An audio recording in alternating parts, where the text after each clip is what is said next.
we can keep this one on point. This video not sponsored by Qobuz.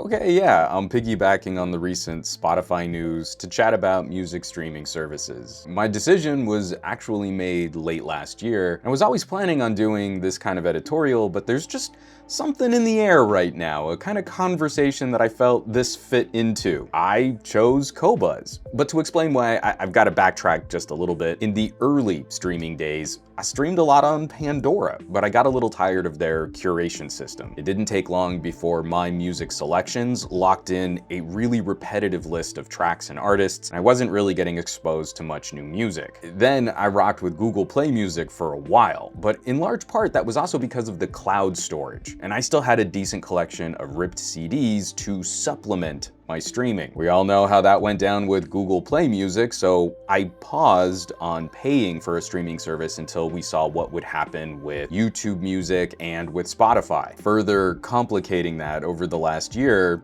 Apple Music got a lot better, and Amazon is also impressing with their subscription option. While we saw rumors of a potential Spotify hi-fi option, I was good waiting for a bit, and I was putting money towards buying music on services selling high-res audio. For a while there, I was averaging about 2 albums a month, keeping them backed up on my NOS, and I could access that music anywhere I had a data connection. But then Amazon stepped up their HD audio, and then Apple started offering more high-res streaming. And it was just getting silly waiting for Spotify to do something with their premium tier. So a little while back, I was test driving the $4,500 Odyssey electrostatic headphones. The Odyssey guys were using Qobuz to create their playlists and sample tracks. So I looked up Qobuz and I found 2 critical pieces of information. Number 1, the company made a major push to pump up audio quality. You can stream an MP3, but basically the whole service is built around CD quality or higher. And the really high-res stuff is just straightforward FLAC files. If your hardware supports that quality playback, the data is just right there for you. And number 2, I also found an article on publisher royalties putting Qobuz as one of the highest paying companies for artists on streaming services. I don't know that these numbers have been updated since before the pandemic, but near as I can find, Qobuz still pays artists about 13 times more per stream than Spotify, and about 3 times more per stream than Apple Music. At the beginning of the pandemic, they also took about a 30% hit to their own revenue, cutting commissions and giving artists 100% of the revenue generated from new user signups. That program has since ended, but I thought it was a nice goodwill gesture to the community of music fans and music performers. There are still some gaps in the catalog for some of my more esoteric and indie band tastes, but the total collection of at least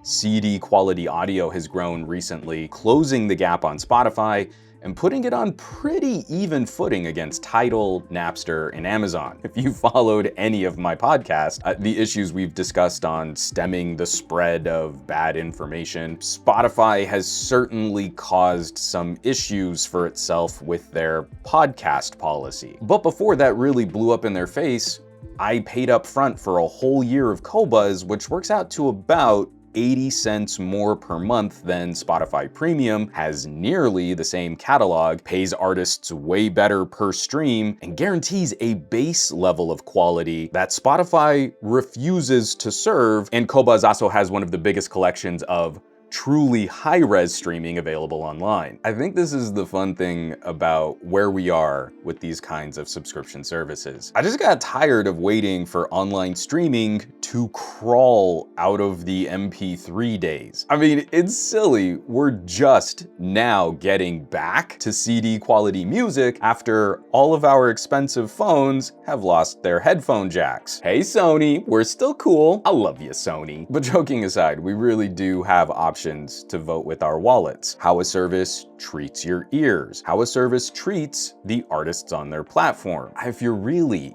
into music, I'd say that's at least worth a few Google searches and maybe a month-long test drive. No big plug at the end of this one. I don't have any Qobuz affiliate links to profit off of. I just don't think we do a very good job talking about real competition, and if I can do anything to help that, Well, why wouldn't I? If you're curious, I do have my headphone testing playlist down below. I set up a playlist on Qobuz with a lot of the tracks that I consistently listen to when I'm test driving some new headphones. You can check that out if you're so inclined.